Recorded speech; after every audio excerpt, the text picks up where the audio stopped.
Me on the spot. Thank you. As Jim said, my name is Patrick, and I was born in a small country in Africa called Burundi. It's really small. If you fly over it, you sneeze, you miss it. It's that small. I came to Canada in 2002, August 2002, and I told my friends back home I was engaged in so many things. I was an English teacher it's a French-speaking country, so if you hear any French accent, it's because yesterday I was eating some French food.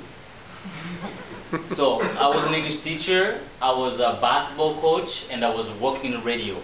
I have different shows at a radio station I was working for. So when I came to Canada, I told my friends that if I don't work in a radio station, I will never work. And when you come from from different countries come to Canada, what's the first question they ask if you are going to apply for a job? Do you have a Canadian experience? I think that's a catch-22. They ask for Canadian experience, but they don't give you a chance to get that Canadian experience. That's for me. But there are. Oh, have fun over there. That's really a catch-22, but there are ways to go around that. So I said to my friends, if I don't work in a radio station, I will never work in Canada. And I was like 1 week in the country. So what I did, I started going on internet looking for radio stations and TV stations, and I want to do everything. So I started calling radio stations, and they asked the same question. Do you have a Canadian experience? Do you have a communication degree? I didn't have any of that. So I started going out and meeting people, and that's why Jim was talking about networking, because people can help you with your goal that you could do by yourself. So I was going out and meeting friends, and then one evening I was going down Yonge Street, and I met a guy from Burundi, which is my home country. I did know him, but he didn't know me, because he was a journalist at a TV station. So when you work at a TV station, people know you. So I stopped him and said, "Hey, my name is Patrick. I know you, but you don't know me." So it's been like 5 years in the country, and he was working for the government. So I asked him, "So I would like to work in a radio station. Do you know anybody? Do you have any contacts?" And he said, "I know there is one community radio station and this French-speaking radio station. Maybe you should call them." He gave me the phone number. So I picked up the phone. When I got home, I called the radio station, and the lady picked up the phone, and I said to her, "My name is Patrick.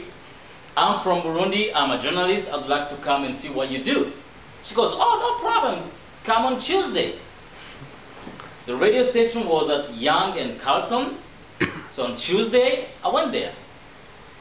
And there was a gentleman working behind, a table, and there was a studio. And I was not that impressed, because I knew about radio station.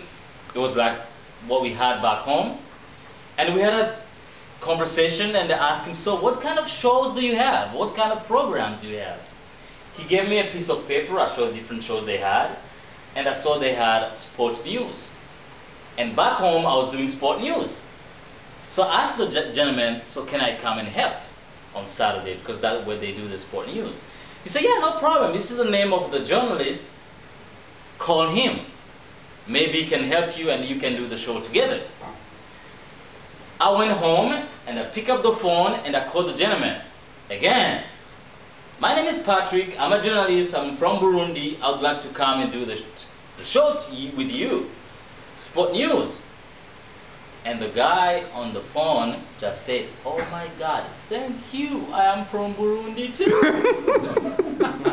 Please come on Saturday. Let's do the show together. Oh, you are a brother." I said, "You have no idea. You are more than a brother."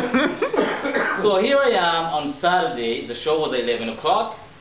I show up at 9:30.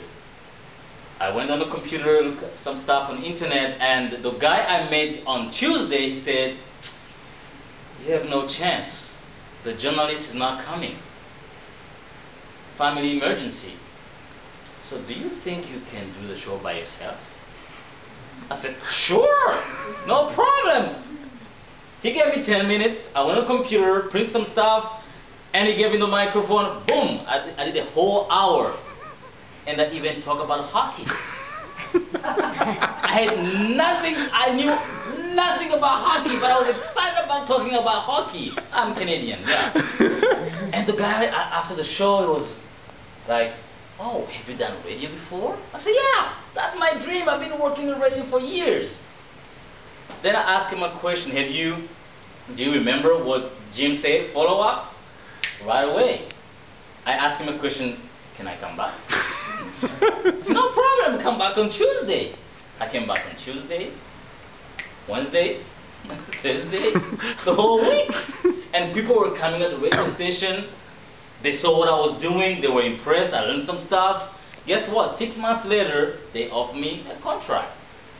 I became the project manager. I was the manager of the radio station. Now you can applaud.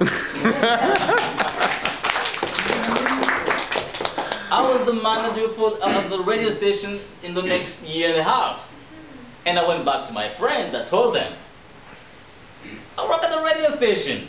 I'm not a big shot. What I'm saying is, when you have a goal, something you want to accomplish, it's better to do with people. Because by yourself, there was not much you can do. So I went out, I went online, I met people, but I took action. It was the action after action. And now years later, I've been doing radio for now more than 10 years. Now I do my own production. For the same radio station, I work from home. I have my computer, I have my software, I do show at home, and then they broadcast every Saturday and Sunday.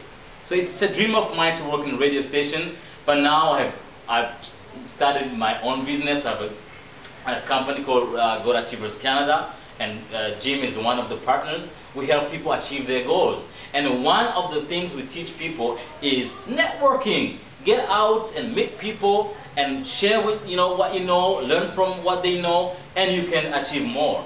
And that's why I want to share my story, to talk about what Jim was teaching. It's true. When you start networking people, when you have a goal and you have something you want to achieve for yourself, you can do it. But by yourself, it's going to be hard. So learn what you need to learn and have some skills to go out and meet people, and you make things happen. Thank you very much.